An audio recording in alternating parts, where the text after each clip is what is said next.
Good morning student. आज मैं आपको पार्ट 2 यानी चैप्टर 2 में है वर्ण विचार।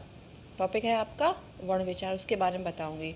इसमें है कि वर्ण और वर्णमाला क्या है। वर्ण किसे कहते हैं? जब हम किसी भी भाषा को लिखना चाहते हैं तो सबसे पहले हमें उस भाषा के मूलधनी समूह को सीखना पड़ता है। मूलधनी समूह को आमतौर पर अक्षर भी कहते हैं। किसी भाषा के अक्षरों को सीखे बिना उस भाषा का ज्ञान प्राप्त नहीं किया जा सकता। भाषा के ये ध्वनि समूह या अक्षर ही वर्ण कहलाते हैं। इस प्रकार वर्ण भाषा की सबसे छोटी इकाई होती है। ध्वनि के लिखे गए रूप को वर्ण कहते हैं। वर्ण को अक्षर भी कहा जाता है। अगला है आपका वर्णमाला। वर्णमाला किसे कहते हैं? किसी भाषा के सभी वर्ग जब एक साथ रखे जाते हैं तो वह समूह वर्णमाला कहलाता है। वर्णमाला में वर्णों का एक निर्धारित क्रम होता है, लेकिन बिना किसी निश्चित क्रम के लिखे गए सभी वर्णों के समूह को वर्णमाला नहीं कहा जा सकता। वर्गों के व्यवस्थित समूह को वर्णमाला कहते हैं कि जो वर्ण निश्चित है उसके बाद जो वर्ण आता है उसको ही वर्णमाला कहते हैं, यानी कि व्यवस्थित ढंग से लिखना। अब है आपका स्वर कि स्वर किसे कहते हैं? हिंदी में 11 स्वर होते हैं। कितने स्वर होते हैं? 11। जिन वर्णों का उच्चारण करने में फेफड़ों से वायु बिना किसी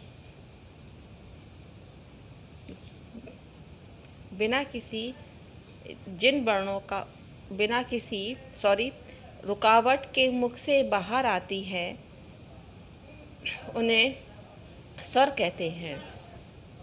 द्वारा हिंदी में 11 स्वर होते हैं। जिन वर्णों का उच्चारण करने में फेफड़े से वायु बिना किसी रुकावट के मुख से बाहर आती है, उन्हें स्वर कहते हैं। स्वर के भेद। स्वर के कितने भेद होते हैं? कहते हैं उच्चारण में लगने वाले समय के आधार पर स्वरों के 2 भेद होते हैं। नंबर 1 है ह्रस्व, नंबर 2 है दीर्घ। ह्रस्व मीन्स होता है छोटा और दीर्घ मीन्स होता है बड़ा। अब ह्रस्व किसे कहते हैं? जिन स्वरों का उच्चारण कम समय लगता है उन्हें ह्रस्व स्वर कहते हैं। जैसे अ, ई, बहुत कम समय लगा है तो इसको क्या कहेंगे? ह्रस्व। ऊ, री ह्रस्व स्वर हैं। इसके बाद में है आपका दीर्घ स्वर। दीर्घ स्वर किसे कहते हैं?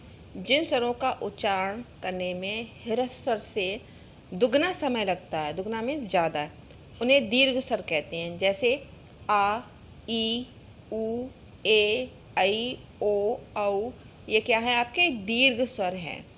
अब इसके बाद में है कि मात्राएं। मात्राएं किसे कहते हैं? यानी कौन सी स्वरों की जो मात्राएं होती हैं उनके बारे में बताया गया है कि स्वरों को जब व्यंजनों के साथ जोड़कर प्रयोग किया जाता है तो उनका स्वरूप बदल जाता है, यानी जो स्थिति होती है उसमें वो चेंज हो जाते हैं। तब ये अपने मूल स्वरूप के बजाय चिन्हों के रूप में प्रयोग होते हैं, जिन्हें मात्राएं कहते हैं। अच्छा, मात्राओं में है आपका अनुस्वार। अनुस्वार किसे कहते हैं?